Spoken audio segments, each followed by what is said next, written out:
আসসালামু আলাইকুম রহমতুল্লাহি তাআলা ওয়া বারাকাতু। আমি মুফতি হুসাইন আহমদ সিদ্দিকী আজকে নমাজের আরও একটা মাসআলা লই আইছি আপনাদের সম্মুখে। মাসআলাটাও এটা হলো, যদি কোনো মানুষ 4 রাকাতি নমাজও 4 রাকাতর পরে আবার বলে 5 নম্বর রাকাতর লাগি দাঁড়াই যায়, তাহলে তার করণীয় কি? দেখুন, মাসআলাটা কিছুটা গুরাইল মাসআলা। এর লাগিয়ে আমার অনুরোধ রইল আপনাইতে মনোযোগ সহকারে শুনিয়া মাসআলাটা বোঝার চেষ্টা করবায়।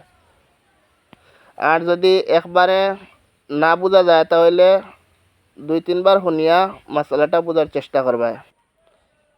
এই ব্যাপারে প্রথমে মাত হইয়া থাকলো 2টা। এক নম্বর হইয়া থাকলো, যদি আপনি 4 নম্বর রাখাতো তাশাহুদের মধ্যে বইন আর বইয়া 5 নম্বর রাখাতর লাগি উবাইন, তাহলে 5 নম্বর রাখাতো সজদা দেওয়ার আগে যদি আপনার ইয়াদ হয় যে আমি 5 নম্বর রাখাত পড়িয়ার, তখন হইল গিয়া আপনি আবার তাশাহুদের মধ্যে ঘুরিয়াই দিতা, আইয়া তাশাহুদ পড়িয়া সজদা করিয়া সজদা 2টা করিয়া আবার আপনি তাশাহুদ পড়িয়া দুরূদ শরীফ পড়িয়া দোয়া মাসুরা পড়িয়া সালাম ফিরাইতা। আর আপনি যদি 4 নম্বর রাখাতো তাশাহুদের মধ্যে বইছেন, বইয়া 5 নম্বর রাকাতর লাগি আবার উবাইছেন, উবানির পরে আপনি 5 নম্বর রাকাতর সজদাও করি লাইছেন, তখন আপনি সজদা করার পরে আপনি আবার উবাইতা 6 নম্বর রাকাতর লাগিয়া, মানে 6 নম্বর রাকাত ফুরাইয়া এরপরে আপনি সজদা সালাম ফিরাইতা।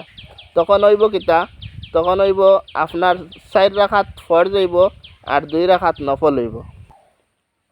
আর যদি আপনি 4 নম্বর রাকাতও না বইয়া 4 নম্বর রাকাতর সজদা করিয়াও যদি আপনি 5 নম্বর রাকাতর লাগি উবাই যান, তাহলে আপনি 5 নম্বর রাকাতর সজদা দেওয়ার আগে যদি আপনার ইরাদ হয় যে আমি 5 নম্বর রাকাত পড়িয়ার, তখন আপনি আবার তাশাহুদের মধ্যে ঘুরিয়ে গিয়া আপনি সজদা করিয়া নমাজ শেষ করতে পারবা সালামর সহিত।